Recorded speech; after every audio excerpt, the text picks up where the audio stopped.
Welcome to the Alt Swift X Game of Thrones Abridged podcast, episode 99. Today we are talking about Tyrion 6, A Clash of Kings, which is the 26th chapter in the second book of the A Song of Ice and Fire series. And I'm excited because today we're doing a Tyrion chapter. He's doing some politicking, he's doing some beard trimming, he's doing some sister poisoning, he's activating his trap cards. T. Diddy is in like full Lannister mode right now. He is like betraying and double crossing and 4D chessing in every direction. It's thrilling, and we're getting right into it. So thank you for the super chat from Angela. Thank you for the Apple Podcasts review from Curds and Whey. Let's talk about the chapter. It begins with the soft sound of the high harp mingled with the trilling of pipes. There's a bit of music coming through a closed door, and Tyrion recognizes the song. I loved a maid as fair as summer, with sunlight in her hair. Tyrion remembers the lyrics. So this is a reference to what Tysha once sang to Tyrion. When Tyrion had his brief affair, his brief marriage to a girl called Tysha, she sang him this song, and it's this very fond memory of a good time in Tyrion's life, a bygone time. So like so many other characters, like so many other chapters, it begins with this wistful longing for a bygone time in the past. Just like Catelyn's previous chapter, just like so many other chapters, Tyrion is so grounded in the past, and I think that's something that goes as a through line through so many of George Martin's writings. Not only A Song of Ice and Fire is music and songs and the connection that gives one with the past, the glorious bygone past. So Tyrion barges into his sister's room, the Queen, and we get this wonderfully sort of medieval, glamorous scene of Cersei reclining on a pile of cushions with her golden hair artfully tousled and green and gold on her samite robe, and the candles, and she's being sung to by this four-person quartet of musicians, because that's what you did before you had an iPod Nano. Back before you could get an iPod Nano to like play you your favorite My Chemical Romance songs, you had to just pay My Chemical Romance to just follow you around and just playing their shit. Like you'd be commuting on the train, on the tram, on the trolley, on the streetcar, and you'd have, you know, bloody Jimmy Henderson just playing electric guitar. And you'd say, go to the next track, Jimmy, and he'd like play the next track. And it was a real pain in the ass because it cost, they charge by the hour, Jimi Henderson from My Chemical Romance, so it was just not cost effective. It's like owning a horse versus owning an automobile, you know. The iPod Nano, it really changed everything in that regard. My point is that, like, medieval times, you need a band to play your music. So Cersei's grooving to some tunes. She's listening to some music, and she's hanging with her cousin Sir Lancel Lannister. They're also banging. They're banging. Cousins be banging. Welcome to Westeros. And so this is probably a post-coitus music performance is what we're hearing, because Lancel is actually doing the singing. Might be pre-coitus, might be post-coitus. I'm not sure. By the way, I've got coitus questions. Is there an etymological link between the word coitus, meaning sex, and the game quoits? Because I believe the game quoits is an old-fashioned game in which you throw objects. Am I crazy, or is quoits one of the games where you throw the ring onto the pole, and if you land the ring on the pole, you get some quoits points, as they're called? Like, I don't mean to be crude, but is the hole and the pole and the coitus and the quoits? Am I crazy? Is there a connection there? Quoits. Is quoits the name of the game, or am I quoits? Yeah, it's spelled with a Q. and you throw the hole onto the pole. Quoits is a game of holes and poles, and coitus is most certainly a game of holes and poles. All right, that's not a rabbit hole we want to go down right now. But I'm not tripping. Quoits spelled with a Q. That it is a game of holes and poles. This story should really be called A Song of Holes and Poles. All right, we're moving on. We're on page 1. We don't need to. Moving on. Lancel and Cersei are enjoying a pre or post coitus sing-song. And Tyrion compliments Lancel on his singing voice because he's doing a great job of singing. Singing American Idiot is probably what he's singing. It's very sort of like 2000s pop punk is sort of the vibe of House Lannister, circa year 300. So they're hanging out, and we get this description of Lancel, and Lancel is only 16 years old. He's just got a bit of soft blonde fuzz on his upper lip, thick sandy hair, green Lannister eyes, and all the certainty and arrogance of youth. So Lancel is one of those summer knights who Catelyn and Brienne were talking about in their chapter. This idea of all the young people who have never known suffering before, and so they're so tragically optimistic because they have no idea of all the horror and darkness and disillusionment that can come when war and winter falls. And Lancel is certainly one of those, because Lancel right now is just enjoying banging the queen and just hanging out and singing American Idiot, and enjoying the lap of luxury. But very soon he's going to realize that he's being manipulated, he's being exploited, and no one is looking out for him, and he's just going to get chewed up and spat out by this feudalistic, cruel machine. And so we sort of feel sorry for Lancel in the next Tyrion chapter when Tyrion turns on him and so on. But for the moment, Lancel's just grooving with some tunes on his Zune. Do you think that's why they called it the Zune? For those who don't recall the ancient history, the Zune was Microsoft's competitor to the iPod, the aforementioned iPod. Do you think they named it the Zune because it rhymes with tune and groove? You know, is that what Steve Ballmer was going for? Do you think Steve Ballmer, he just did like not just a line, but an entire plane of coke, a whole truncated dodecahedron of just high grade Colombian Joe Biden? That's what don't they call cocaine Joe Biden in certain circles?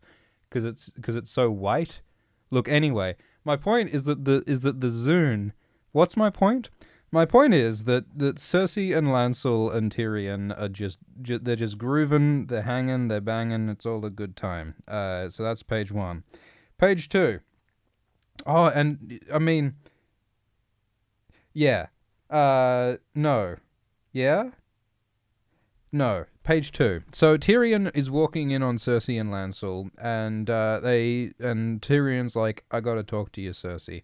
Gotta talk to my sweet sister about some matters of import. And that raises another sort of etymological question, which is what's the relationship between the word import and importance? Because, like, importing is when you, like, take goods into your country, whereas importance is something's significance. I mean, sometimes imports are of importance, but sometimes there are unimportant imports, and there are important exports. Are there? I don't know. And so Cersei mentions, oh, well, look, I mean, I did arrest some begging brothers earlier, some preachers who were spreading filthy treason in the streets, and so I arrested them and chucked them in the dungeons. And Tyrion's like, yeah, no, I don't care about that, whatever, and they move on.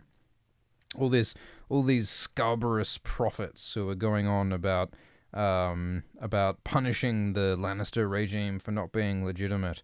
And that, of course, is wonderful foreshadowing of the rise of the High Sparrow. The High Sparrow cometh, is what I'm trying to say. There's a long, slow boil building up to this rise of the common people and the religious against the corrupt Baratheon Lannister regime, and so we're getting sort of early hints of that. and it's interesting. It's interesting that these street preachers are saying that, oh, the gods are punishing the Lannister Baratheons because Jaime murdered the rightful king. So these preachers are specifically talking about Aerys Targaryen, the Mad King, as the rightful king.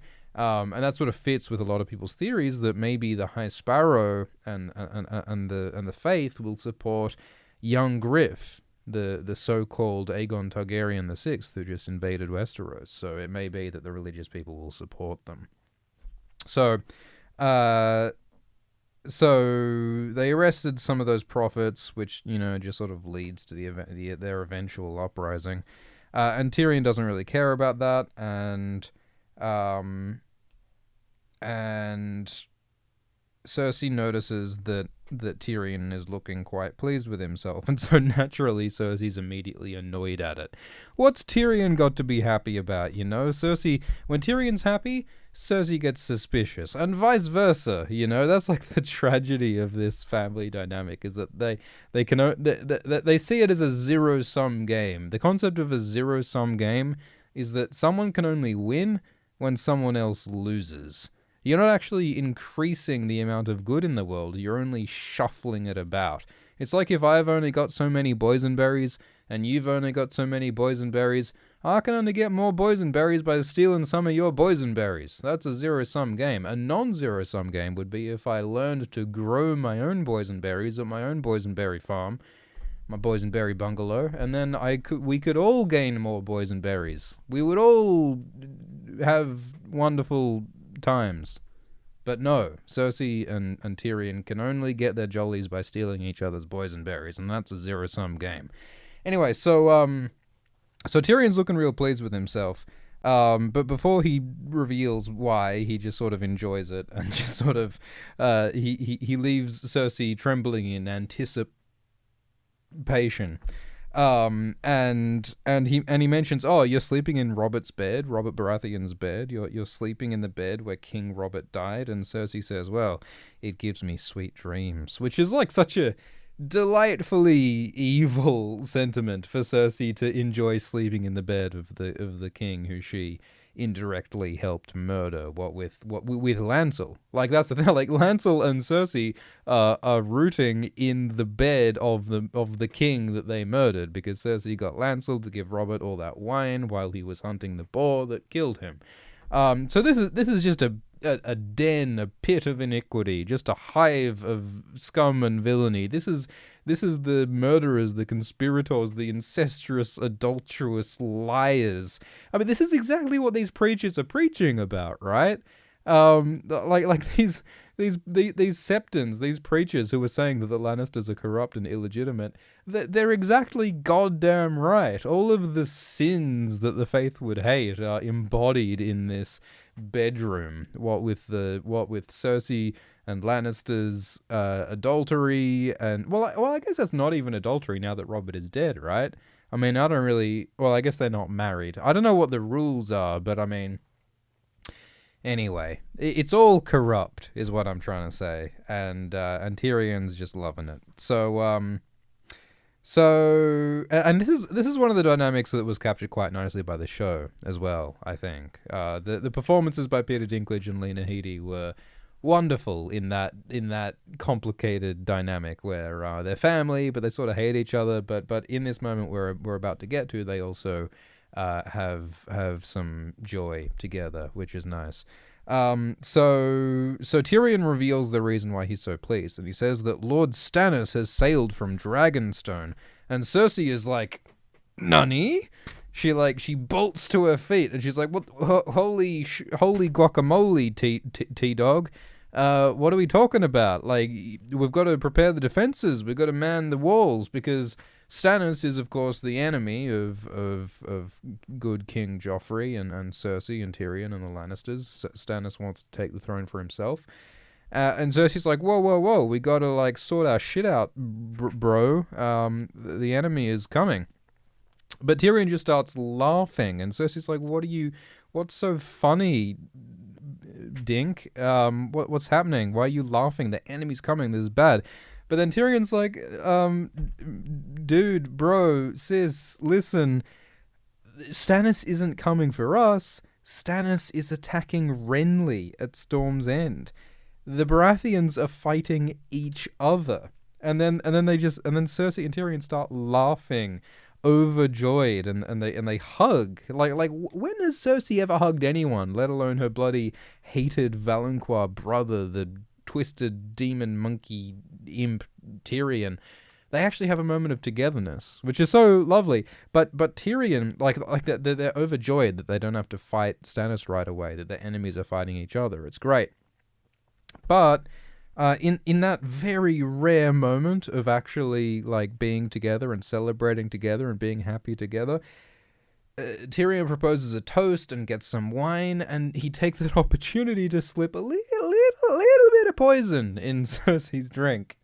He drops a little X-Lax in there, some super poop shoot rocket fuel, some real brown avalanche inducing bowel loosening real rootin' tootin' poop shootin' laxatives is basically what it is, I think. I don't know. We don't learn specifically what poison it is. He just gives his sister a very mild dose of a poison that's going to incapacitate her for the next so-and-so, which gives Tyrion an opportunity to do his political machinations for the next little while without Cersei's interference. Understandable, but it's so tragic that he's literally poisoning his sister in this moment, this rare moment of togetherness. Which is such a shame. And it's funny because like Cersei and Tyrion are like, oh man, Renly and Stannis, such idiots. They're siblings. They should get along. They're siblings. Why don't they just get along? And Tyrion's like, well, Stannis and Renly will never get along because they are too different and yet too much alike. And they can't stomach each other.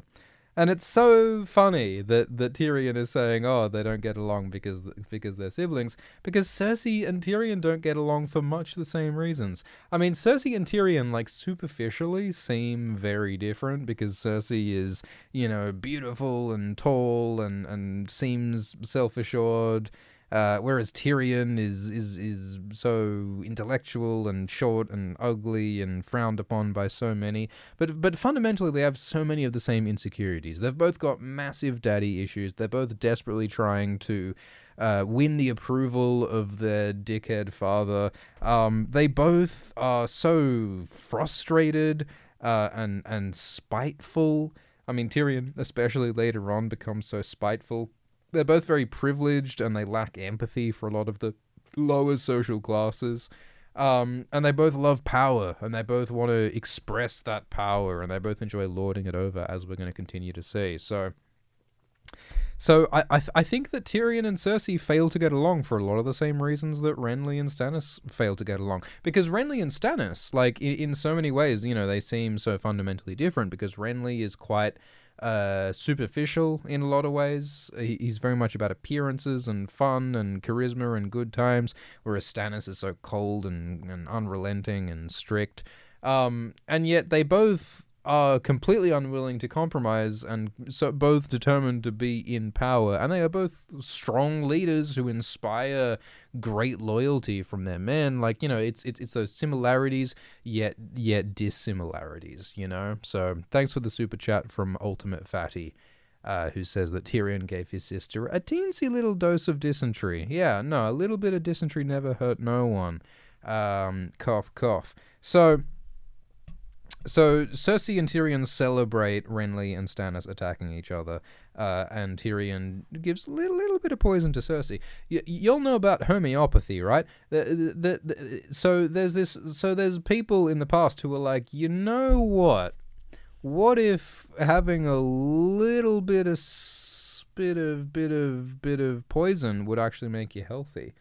And everyone back then was like, well, we haven't invented medicine yet, so, I mean, sure, maybe.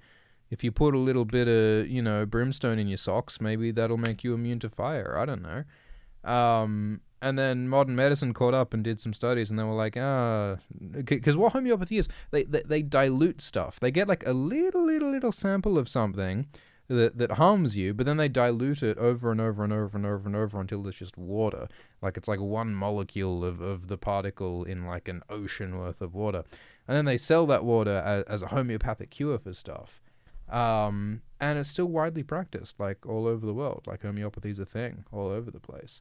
And it's not really supported by scientific evidence, but it's very popular in a lot of circles, which is kind of similar to what Tyrion's doing to Cersei. Just a little bit of poison. So what I'm saying is, like, homeopathically, what Tyrion should actually be doing is making Cersei healthier, because it's such a dilute dose. Anyway, so Cersei and Tyrion celebrate, and they say, may Stannis and Renly battle long and hard, and may the others take them both. Tyrion is really enjoying the fact that his enemies are failing and he is succeeding. He loves the feeling of outwitting others and being on top. And Cersei smiles, and Tyrion for a moment sees how beautiful Cersei truly is, and almost feels sorry for poisoning her. And the next morning, he breaks his fast, he smashes his fast, he obliterates his fast with 17 pigs of bacon and an entire lamb of souvlaki, and he hears the news that Cersei is indisposed and cannot leave her chambers because she is just like she's pooping her whole body weight in just things you don't want to hear about. She's unable to leave the privy because, they do say that you can take the queen out of the privy, but you can't take the privy out of the queen. That's what my uncle always told me, because he was born in an outhouse, actually, and he was a massive queen. So he had all sorts of privy-based wisdom, did my Uncle Reginald. But Tyrion, with his sister out of the way, gets to go and sit on the Iron Throne in the Great Hall, and he gets to preside over everything, and he climbs up the tangle of nasty barbs and jagged metal teeth and sits on the high seat. And he's aware of how ridiculous he must look, the tiny dwarf atop the high seat, but he looks down on them all, and he finds he likes it. Which is interesting, because that's the same way that Cersei's first chapter starts. Cersei's first chapter in A Feast for Crows, it's about, like, she has a dream where she sits on the throne and she looks down on everyone and she is lording it over everyone, and Tyrion's now doing the same thing. So just like Stannis and Renly, I think Cersei and Tyrion are so fundamentally similar. And again, it's a shame that the throne in the Game of Thrones show didn't capture that barbarity and complexity and danger and ugliness of the Iron Throne. I mean, it worked out for them because the Iron Throne, as it appears in the show, is such an iconic image of the show. That nice, like, neat, symmetrical, small Iron Throne. But the giant, jagged, monstrous heap of twisted metal described in the books is so much more symbolic of like the theme of power in the show, how it's something ugly and uncontrollable and massive and weighty and significant, and something that consumes those who try to wield it, something uncontrollable like a beast. That's what power is, and it's somehow fundamentally foolish for someone to think that they can sit comfortably at the top of the heap when this is how dangerous it truly is. So he looks down at all the supplicants and all the courtiers. Sansa Stark is looking lovely, though pale as milk. She's suffering with her family, getting screwed over out there. Her brother Robb fighting, her brother Jon freezing, her sister Arya lost. Tyrek Lannister is down there, one of the Lannister cousins. He's just married some 3-year-old called Lady Ermasander for entirely political reasons. The Lannisters are just trying to gain and secure some more land, and so people are mocking Tyrek as wet nurse since his wife is so young. And Tyrek, of course, later disappears in the riot of King's Landing, the bread riots. Which is interesting because some people theorize that Varys might have been behind that. Varys has been collecting potentially useful people, like Tyrion in A Dance with Dragons, like Barristan in A Storm of Swords, like bloody Jorah, even potentially in the first place. He's just collecting useful people to add them to his conspiracy to support young Griff. And Tyrek, some people theorize, is one of those people, because Tyrek could potentially be the heir to Casterly Rock once Jaime and Cersei have died, and Tyrion probably bloody, well, takes himself out of contention for Casterly Rock at least. So Tyrek could be significant later on. So Tyrion's enjoying lording over everyone, and Sir Cleos Frey arrives, because Cleos Frey has been sent back and forth between Robb and the Lannisters as an emissary, as a messenger, because again, they didn't have iPod Nanos back then. They couldn't just text each other, so they had to send bloody Cleos Frey back and forth across the kingdom, which is great cardio, but pretty slow as far as messaging goes. So Cleos rocks up, and Tyrion observes that Cleos is losing his hair, because naturally Cleos is a little bit stressed when the politics of the kingdom are riding on his shoulders, and he's having to cross the war-torn continent back and forth, risking bloody barbarians and the enmity of both his houses and all this horror going on. And yeah, he's really stressed about it, but yeah, no one has a lot of sympathy for him. He's just being totally exploited by both sides, both the Starks and the Lannisters, which is horrible, being used as like a diplomatic ping-pong ball, just slapped back and forth across the continent. And there's people like that in real life. There's people who are like political prisoners who've been used and abused by great kingdoms and states. It's, you know, there are people who have been just summarily arrested by one country or another as sort of a diplomatic retribution for some policy, and you know, they don't always admit, like, oh, the reason why we're arresting you is because the country of your citizenship did some trade policy we don't like. But that happens. Human beings get traded back and forth by countries, just imprisoned and just fucked with for no good reason, just because they want to support one policy or the other. It happens since time immemorial, I suppose. And that's what politics does. I mean, politics and power, it dehumanizes people, it objectifies people. And that's what Song of Ice and Fire is about in so many ways. It's about how these big aspirations of power and kingship and prophecy and magic and all the ways that reduces individual humans and makes them suffer. So Cleos Frey has come, and Tyrion is saying, all right, Cleos, we are refusing the peace terms that Robb Stark offered, and we are offering a counter proposal. And he says, these are our terms. We will end the war between Robb Stark and the throne if Robb lays down his sword, swears loyalty, goes home to Winterfell, frees my brother Jaime, puts his army under Jaime's command to march against Renly and Stannis, and all of Stark's bannermen, all the lords, have to give us a child as a hostage to make sure that no one commits any more treasons. And Cleos is like, they're not going to accept these peace terms. There's no way Robb is going to do this. Like, can you imagine? I mean, first of all, sending the Stark army to attack Renly and Stannis, just throwing them into the meat grinder in a shameless attempt to just like wear down all of the Lannisters' enemies at once. There's no way that's going to happen. But can you imagine all the Stark bannermen giving up a child as a hostage to the Lannisters after the Lannisters killed their beloved Lord Ned? Can you imagine Greatjon and Roose Bolton and Barbary Dustin and Wyman Mantley giving up their children to the Lannisters who they marched south to attack?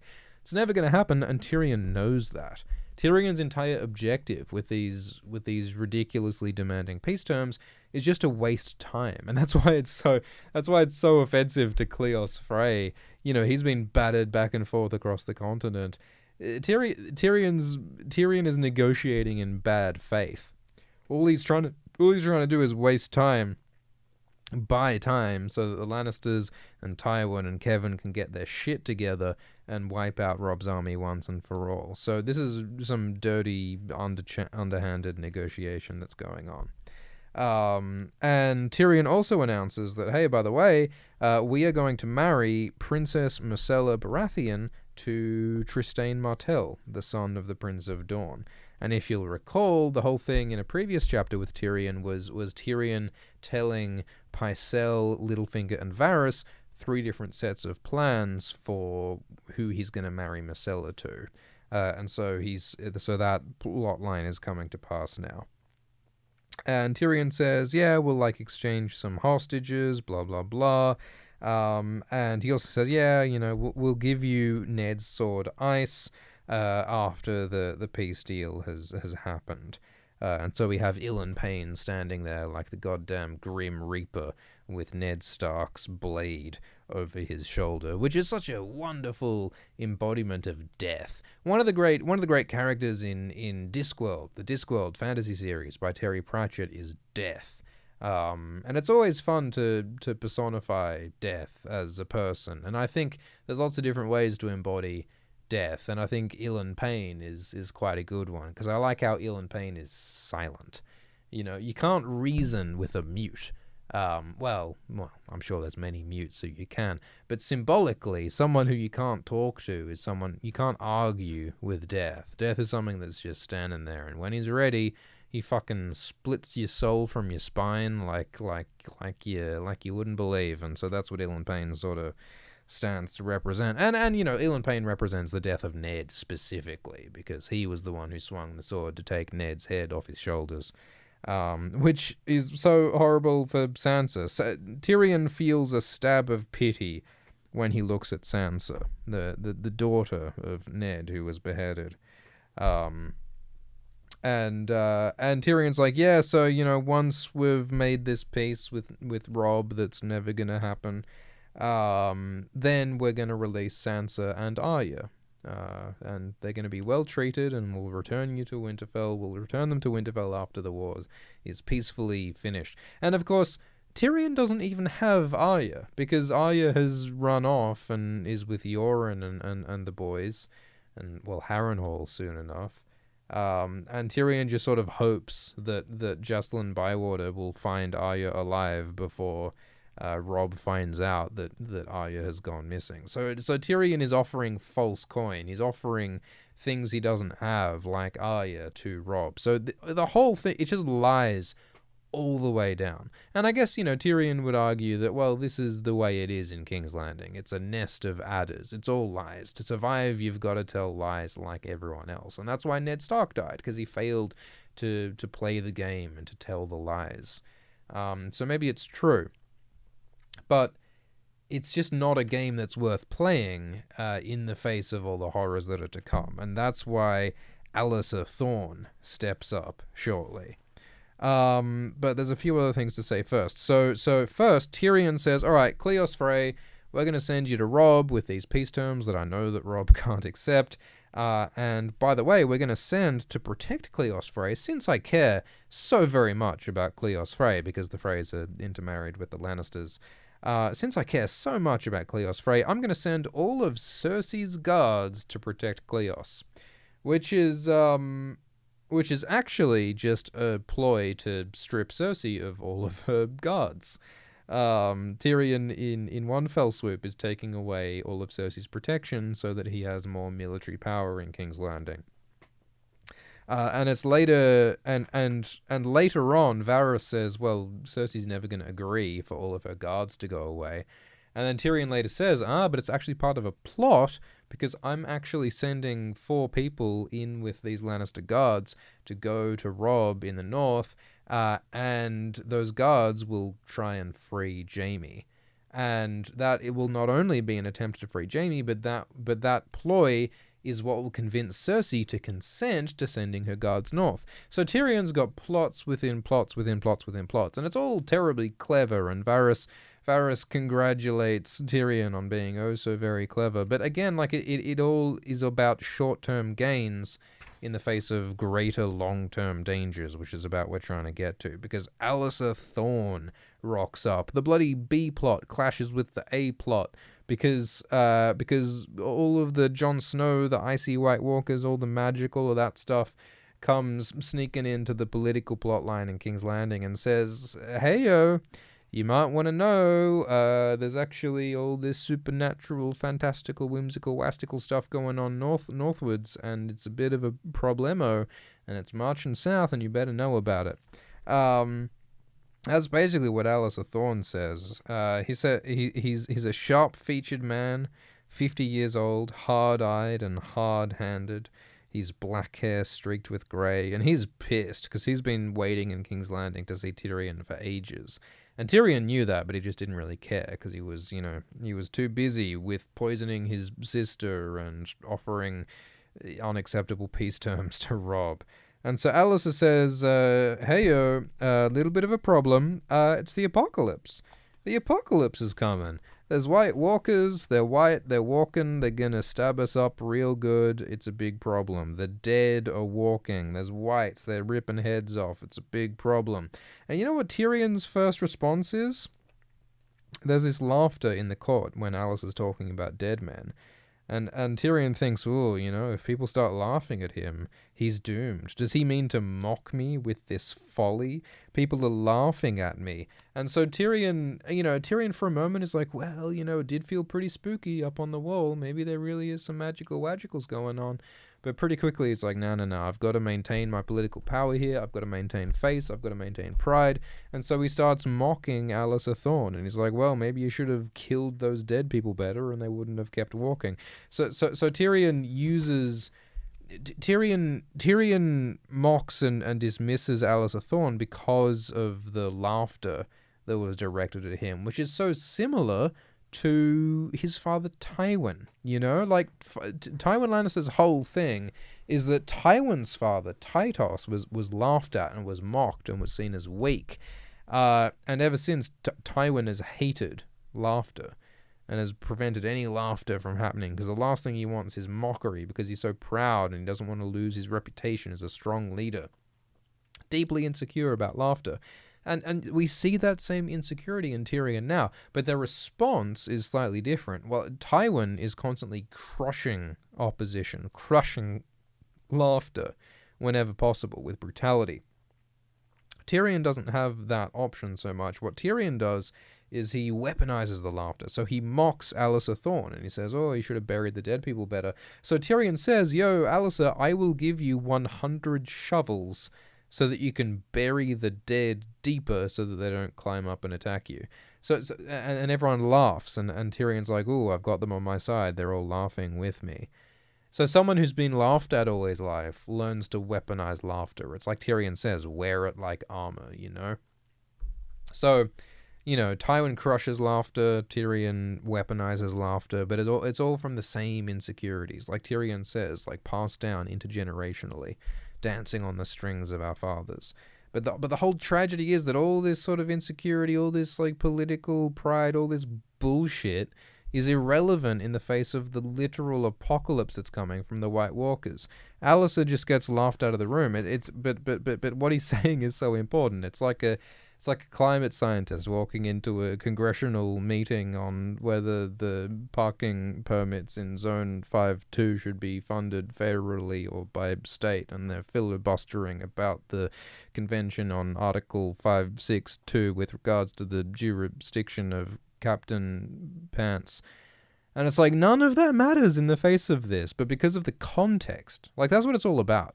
Like Tyrion, like, when he hears Alistair, like, what he thinks back to is the location, is the context. He thinks back to standing on the wall with the snow and the wolves and the trees, and it's thinking of that place and that location that makes him think, well, maybe the White Walkers are real. But here in King's Landing, in the warmth and the brightness and the richness and the luxuriousness and the politics and the pride, in that context, no one can believe in White Walkers. And that's the tragedy. It's like all this politicking, it's like a bunch of fucking crabs fighting over who can be king of the sandcastle while a tsunami is rolling in. That's what it's like. So Tyrion basically dismisses Alistair Thorne, but he does say, well, you can have the pick of the dungeons. You can take whatever prisoners from the black cells that you want. And so he does later say, well, Alistair Thorne, I did mock you, but I am also giving you men. I am giving you some of what you need. And Varys later praises Tyrion for that, saying, well, you actually satisfied Sir Alistair, sort of, while also saving face. Because if Tyrion did outwardly say, oh boy, zombinos in my Westeros, it's more likely than you think, If Tyrion actually did, like, openly say, "Oh, I'm pretty worried about these Deadmans," he would have been laughed out of court as well. So, maybe it is smart and maybe it is justifiable for Tyrion to have outwardly dismissed Alistair Thorne, but to have quietly supported him. But you can also argue that, well, that's not what leaders are for. Like, a leader shouldn't say, what, climate change? I don't believe in carbon dioxide. That's a myth created by the space demons. What a leader should do is stand up for what is real and find a way to convince the populace and find a way to convince the political groundwork and the foundations and the support to actually build the base and the block in order to get the right policies through. That's what a politician should do. A politician should put their neck on the line in order to get what needs to be done. What a politician shouldn't do is be self-serving and just work for their own longevity and their own survival in this space.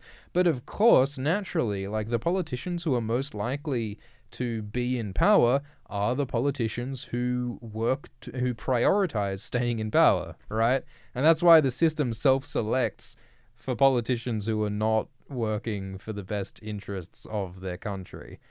It's because the politicians who prioritize their country get replaced by politicians who are looking to prioritize their own longevity in the system. And that's just the way it flows. Thanks for the super chat from YouTube Underground, who wants to see this scene in Winds where Tyrion has to convince Cersei of the White Walkers. It is funny in season 7 when they go on that absurd plotline to bring the White to show Cersei, because they talk about the physical evidence here. Alistair Thorne says, "Oh, I brought a hand of a zombie down south to King's Landing to show you the evidence of White Walkers, but the hand rotted while Tyrion insisted on ignoring Alistair Thorne." And so tragically, the evidence of the coming apocalypse literally fucking disintegrated because of Tyrion's disinterest. And I suppose that's what inspired Dan and Dave to have that whole White Hunt plot in season 7. The idea of bringing physical evidence, as though physical evidence ever convinced anyone of the apocalypse. There's no amount of data that will convince a congressman of climate change. It's more about political expedience, I suspect. Even if Alistair Thorne did have a twitching hand, Tyrion would just be, impressed by the party trick, but no more likely to give anything but shovels. Anyway, so, not to get too real, but Tyrion just basically dismisses Alistair Thorne, but does quietly give him a little bit of support in manpower. And it's funny seeing the reactions of Varys, Littlefinger, and Pycelle in this scene. They're sort of shocked by Tyrion stripping Cersei of her guards. Varys smiles knowingly, Littlefinger feigns boredom, Pycelle gapes like a fish. They remind me of those three monkeys, like the monkey with its hand over its ears, the monkey with the hand over its mouth, the monkey with the hand over its eyes.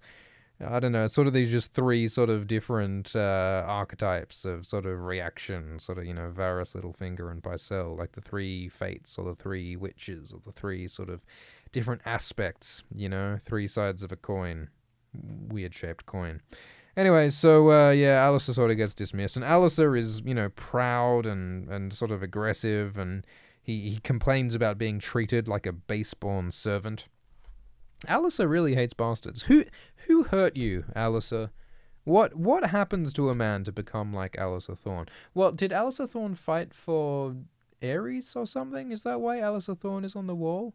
Someone can probably tell me in the super chat. Is the reason why Alistair Thorne is on the wall because he fought for Aerys or someone?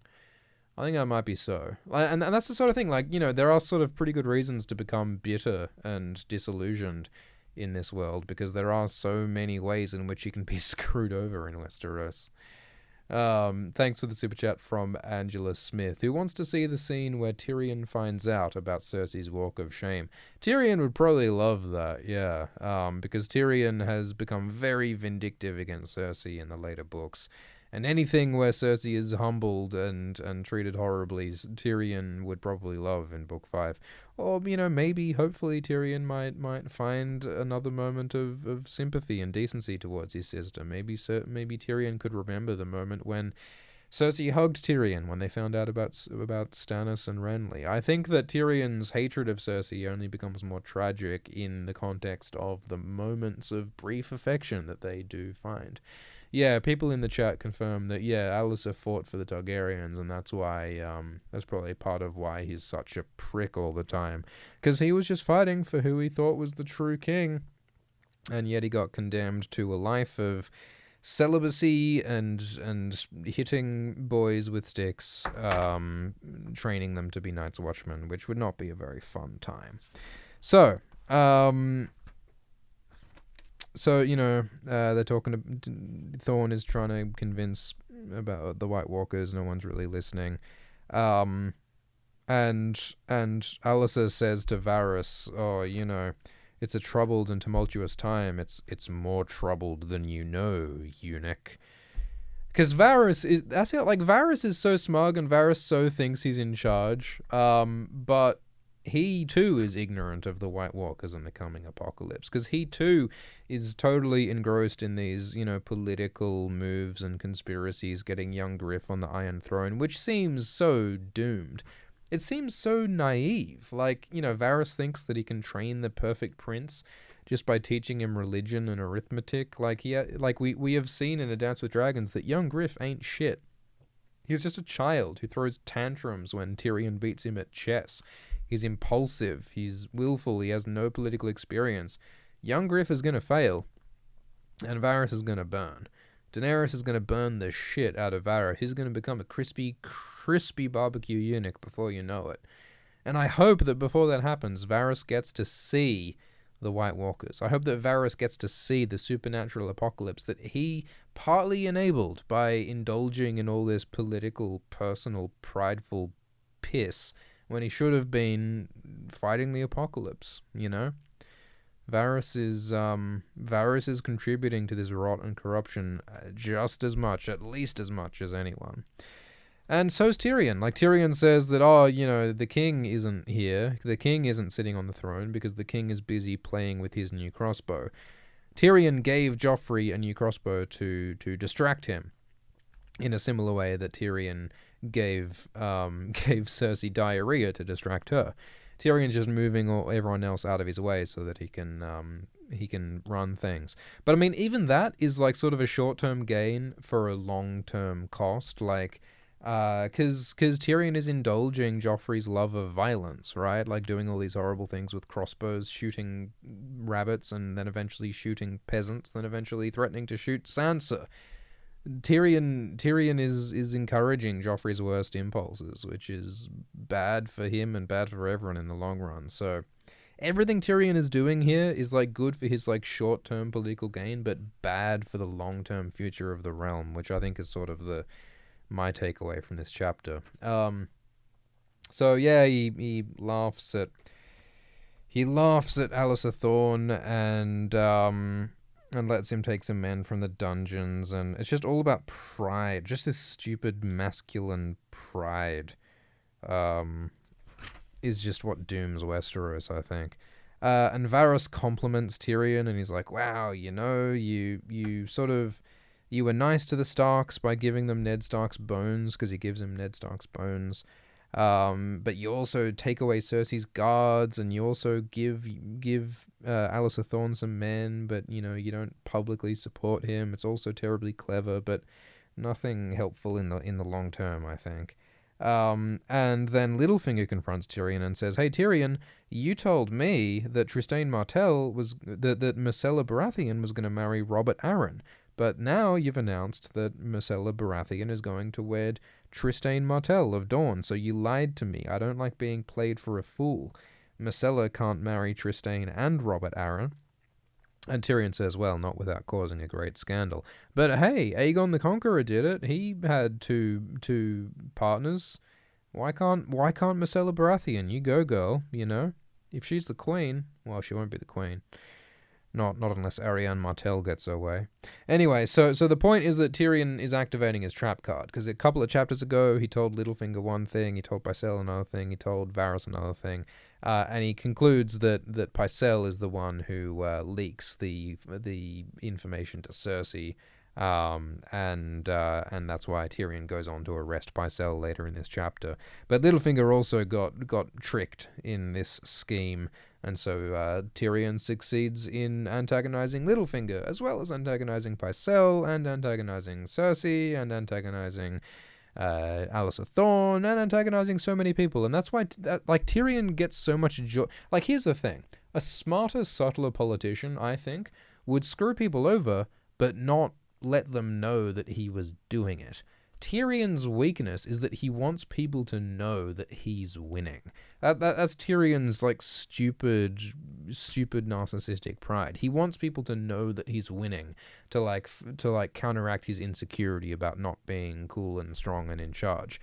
Tyrion lords it over the people who he defeats, and I think that's why he gets screwed over in the end, because at Tyrion's trial, when he gets falsely accused of murdering King Joffrey, it's the Pycelles, it's the Meryn Trants, it's the Varyses, it's the Shays, it's all the people who he's screwed over in one way or another that turn against him. So Tyrion is sowing the seeds of his own defeat in this chapter, I think, all for the sake of his own pride in many ways.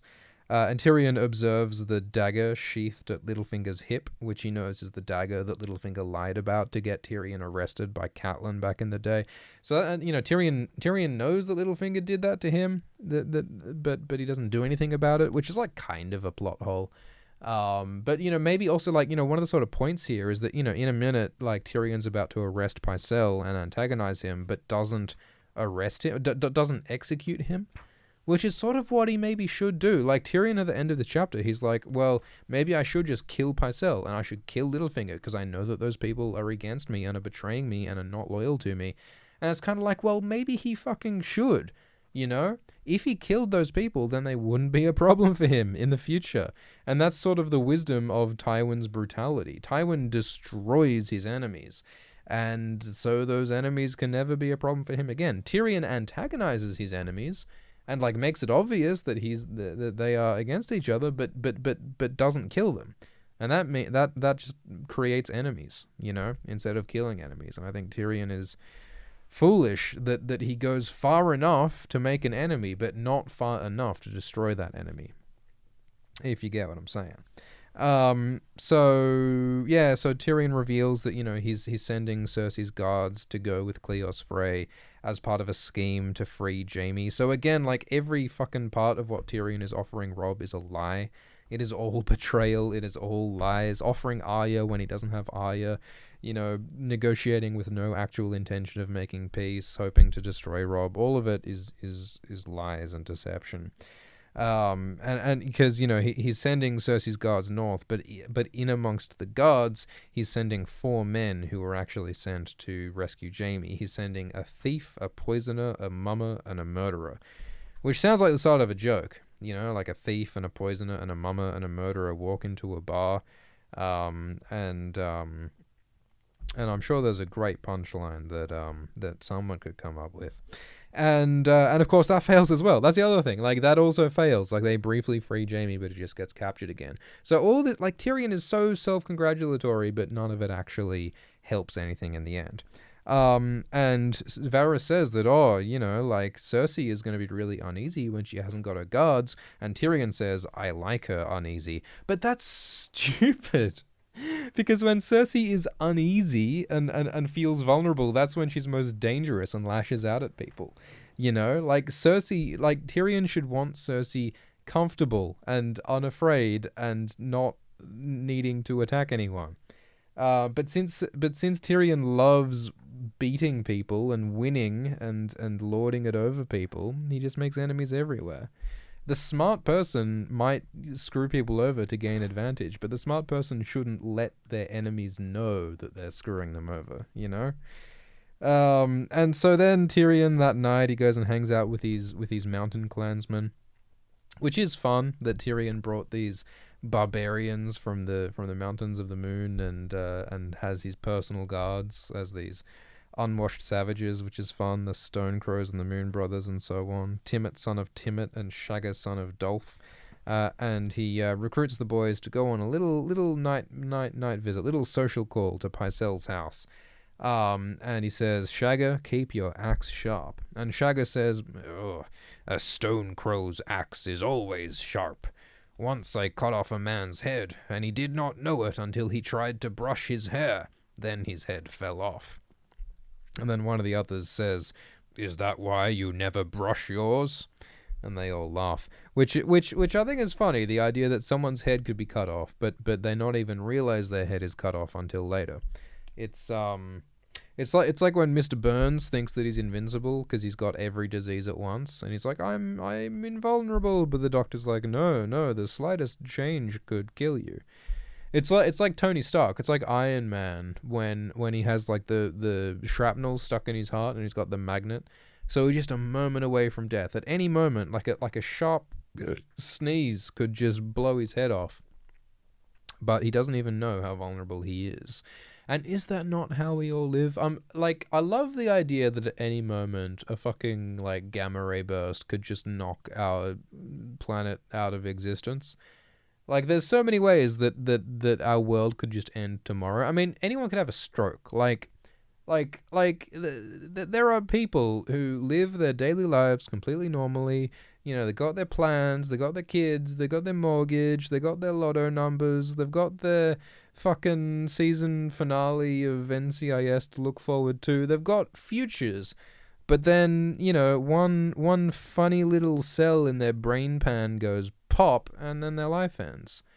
And, like, I don't say it to be glib, but, like, it's true. Like, you can just be yeeted out of existence at any goddamn time. But we don't live like that's true, do we? You know? We live as though we are the masters of our destiny. But just like Shagga, son of Dolph's victim, we might all be walking with our heads not attached until we find out, you know? Have I said the gamma ray burst tangent enough times that you can refer to it as the gamma ray burst tangent? Jesus Christ. We've done 99 episodes, and I'd like to think we're not repeating ourselves just yet, but I have no memory of any other episode, so for all I know, every episode has been identical. Y'all would tell me if that's the case, right? If ever I just repeat an episode word for word, let me know, or maybe don't. Maybe it would be more merciful not to tell me. I really like. It's like Sisyphus. It's like James Delos in Westworld. Like, sort of mild spoilers for Westworld season 2 episode 4. Mild. But that's the best episode of Westworld. I'll just say it. It's the best episode of Westworld in possibly the worst season of Westworld. But it's just this guy trapped in this just cycle of infinite life and infinite death, where he just lives the same day over and over, fails, then repeats like a record. And it's just a great image of someone not even knowing how fucked they are. You know, someone stuck in eternal torment and not even knowing it, which is just sort of depressing, but also kind of reassuring, because at least he gets infinite days, you know? I'd rather infinite days and ignorance than finite days and know it, you know? Melka Mojito in the chat says, what if our universe has an antiparticle pair that could annihilate the whole universe at any moment? Maybe. I mean, every assumption we make about the future is grounded in the assumption that the physical laws that have been true up until now will continue to be true tomorrow. We don't know that. Past events are no guarantee of future results, or however they say it, you know? Maybe one day we're gonna pop a pool ball, you know, the cue ball into the 8 ball, and maybe this time after 9 million times, maybe the cue ball will just go through the 8 ball. We don't know that won't happen. I really liked that. There's that anecdote about when they blew up the first nukes back in the Manhattan Project or whatever, and Oppenheimer was like, "I am become Shiva, the destroyer of worlds," or whatever. And apparently, like, there was a not insignificant concern by some of the scientists who invented the first nuke, who were like, "Look, we're pretty sure that it'll be a cool explosion, but there's like a 5% chance that the atmosphere will catch fire. Like, just like a non-negligible chance that all of the air will just be burning." And, you know, if that's a risk that you're willing to take, Mr. President, then I guess we'll do it, you know? But I mean, little possibility that life ends. And they did it anyway. Because, you know, in their defense, we never quite know that we'll wake up tomorrow, you know? And I don't know if that's liberating, and I don't know if that's terrifying, and I don't know if that's both, but, here's the reassuring half.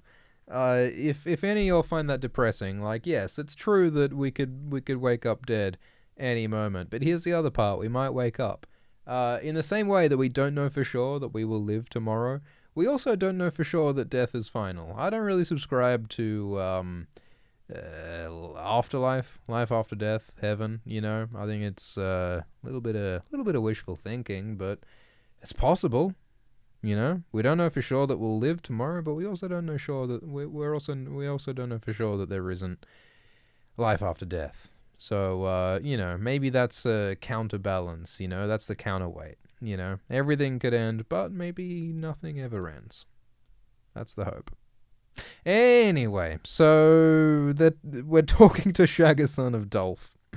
And Tyrion and the boys, they break into Pycelle's house in the middle of the night. Literally kick down the door. And Pycelle is in bed with a naked serving girl. And she runs off. Shagga admires the naked serving girl and says that I would give her a strong child. And I don't know, there's a charming honesty about sex from Shagga, son of Dolph. Like, I mean, compare that to Tyrek Lannister and Lady Esmeralda or whoever. Like, it's such a bizarre thing that, like, a man would marry a 3-year-old infant for political reasons of, like, controlling a piece of land. Like, you know, that interaction, that marriage is so far removed from sex and from the concept of sex. Interaction between Shagga, son of Dolph, and the servant girl is just a simple, honest, no, this is what sex is. It's about fun and making strong babbies, you know? Maybe that's all it should be about. Whereas you know, Tyrek and Esmeralda, it's got nothing to, it's, you know, it's supposedly marriage, it's supposedly love in some form, but it's not at all, really. So it's funny that you know, those are two very different versions of coupling being presented here. You know, like feudalism and medievalism and civilization is just a whole bunch of complicated ways to dress up sex. And I think that the Mountain Clansmen at least have a certain honesty about it, if nothing else going for their system. So they kick in the door, wave in the 4-4, no more. And Pycelle is naked in bed with this girl. And, you know, need I remind you that Pycelle is a maester, sworn and chained. He's sworn to celibacy, but he's breaking that rule, along with all of the other oaths that Pycelle breaks. We're about to find out that Pycelle has basically betrayed every bloody king he's served out of his giant, throbbing man crush for Tywin Lannister. Do you think that when Pycelle has sex with these serving girls, do you think he asks them, do you think he calls them Tywin in bed? Because that's what I don't quite understand about Pycelle, is that he's deeply, unshakably loyal to Tywin Lannister. Like, everything he does is to support Tywin Lannister, to the detriment of everyone, to the detriment of Aerys, to the detriment of Robert, to the detriment of the realm.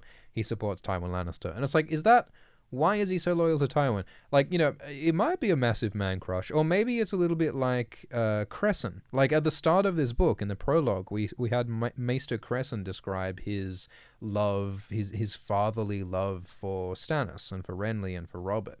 And I wonder if it's similar, the love that Pycelle has for Tywin Lannister. Or if it's genuine sort of admiration, or if it's more convenience. I'd love to see some conversations between Tywin and Pycelle to explore what their relationship is like. In the TV show, there was a deleted scene where Pycelle talks to Tywin, and Pycelle for a moment straightens his back and talks properly, and for a moment he actually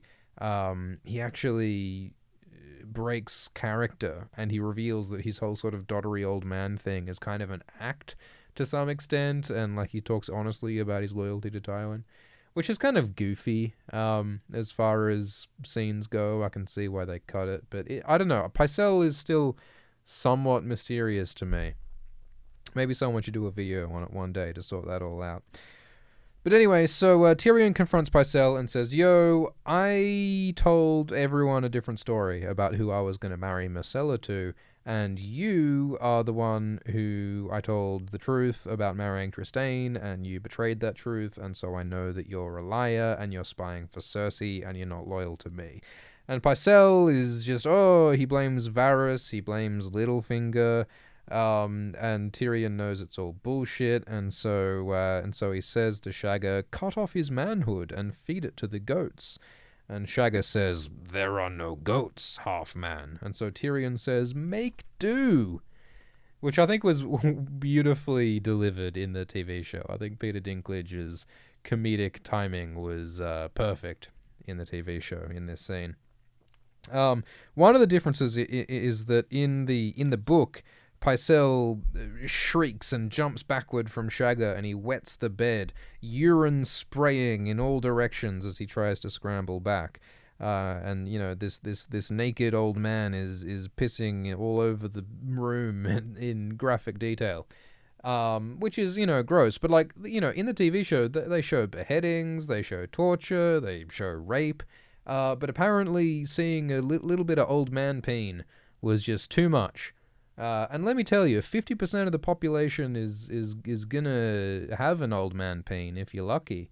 So I think maybe we should, have depictions of old man pain, is what I'm trying to say. Because, if we're gonna have the beheadings, most of us will never see beheadings, God willing, I hope.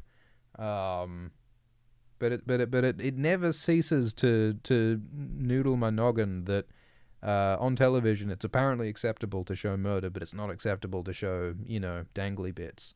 Why the fuck not, Jesus Christ. Anyway, so they start shaving Pycelle as a way of bearding him. Because here's another etymology corner. To beard the dragon in his den is a sort of a saying. Or to beard the lion in his den is the saying, as a way of defeating or dominating an enemy in their own turf. And that's actually a biblical thing. I asked my friend Mr. Google, and according to Mr. Google, there's a biblical bit where some fella called Samuel, someone called Samwise, kills a lion by grabbing its mane and slicing it up and killing it. So bearding the lion. And so it's funny to me, beard as a verb to defeat someone, but beard as a noun to be your beard because of the biblical thing, I guess. It's funny. Words are weird, bro. Apparently, according to worddetective.com, the word beard can also mean to grow a beard, is an actual old usage, which actually makes sense. When a teenager grows up, the teenager might beard and grow a beard. That actually kind of makes sense, but that's not really a word that's used very much.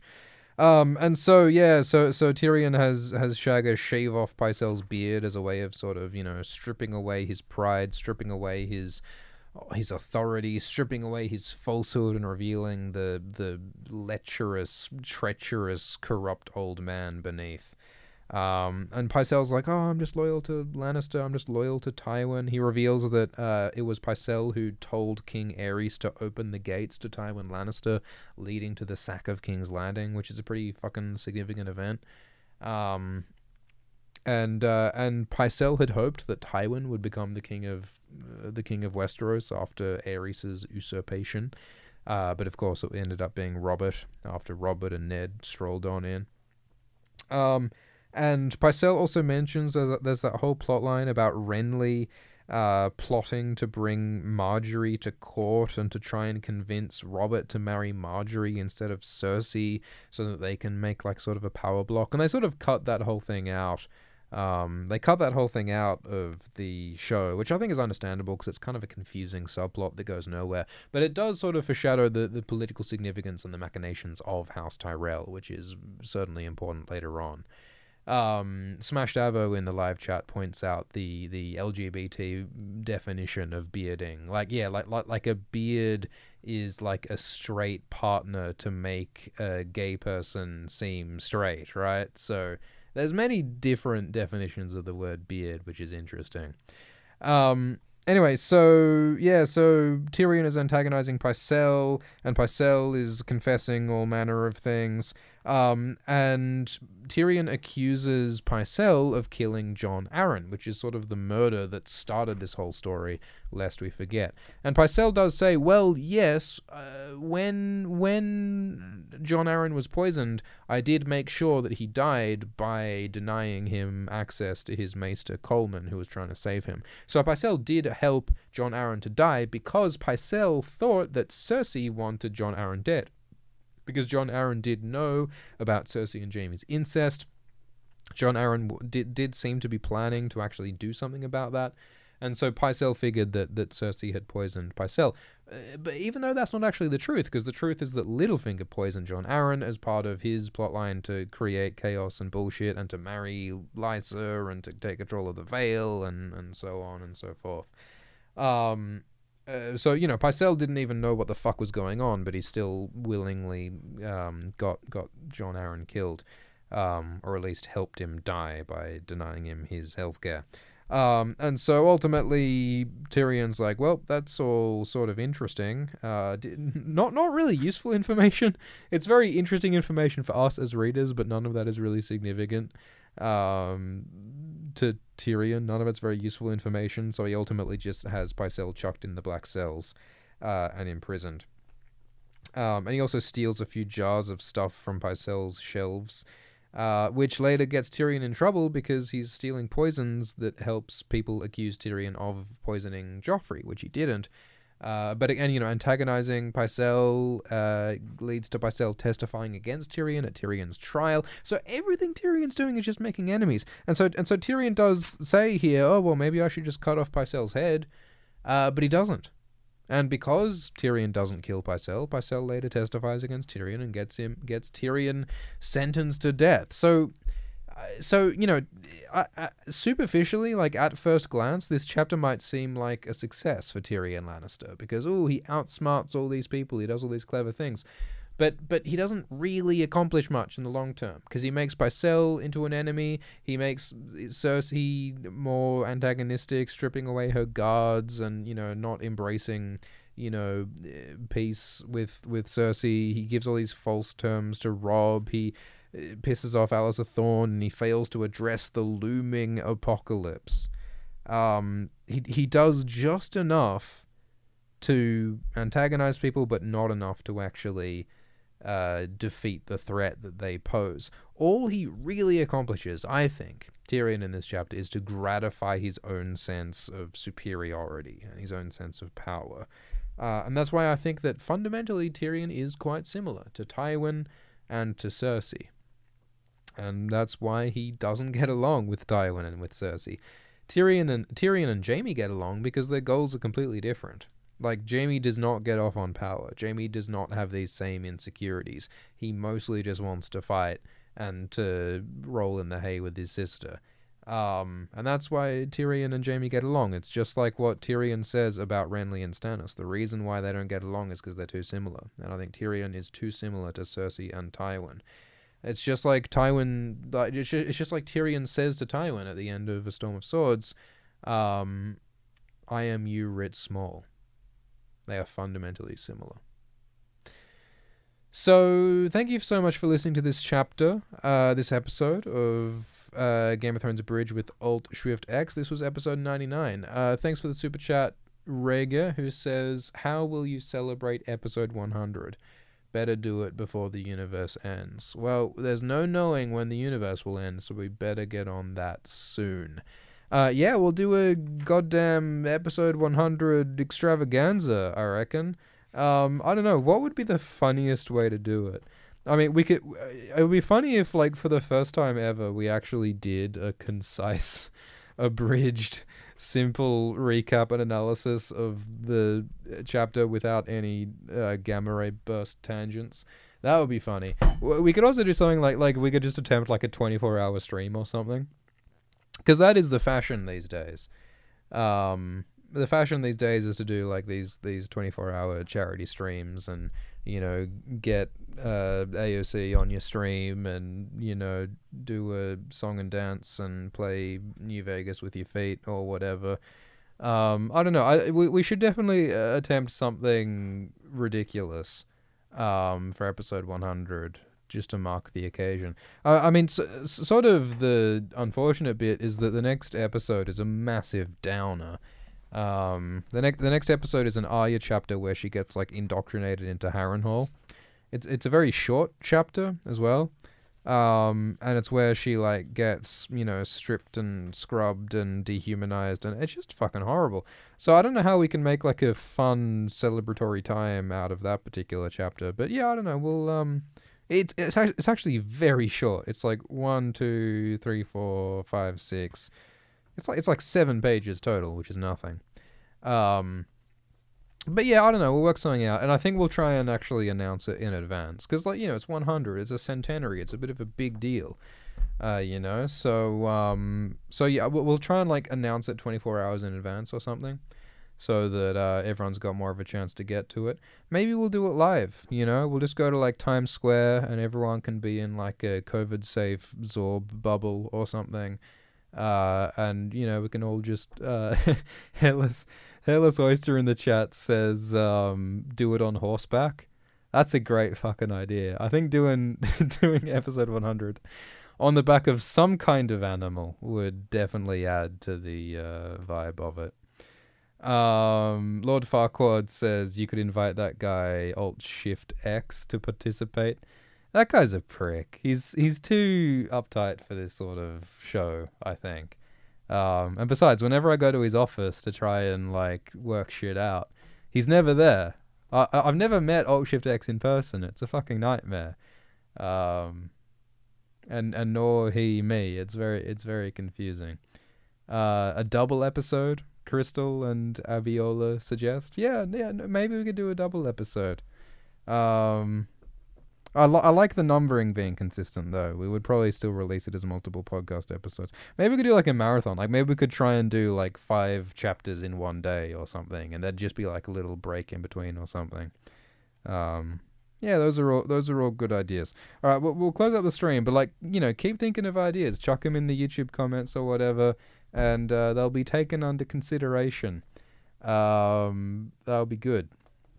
So yeah, thanks so much for listening, everyone. Thanks for joining in.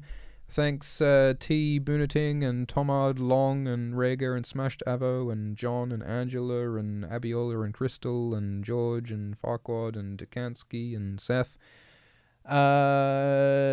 Subscribe to the podcast. There's a podcast feed. Reviews on Apple Podcasts are always appreciated.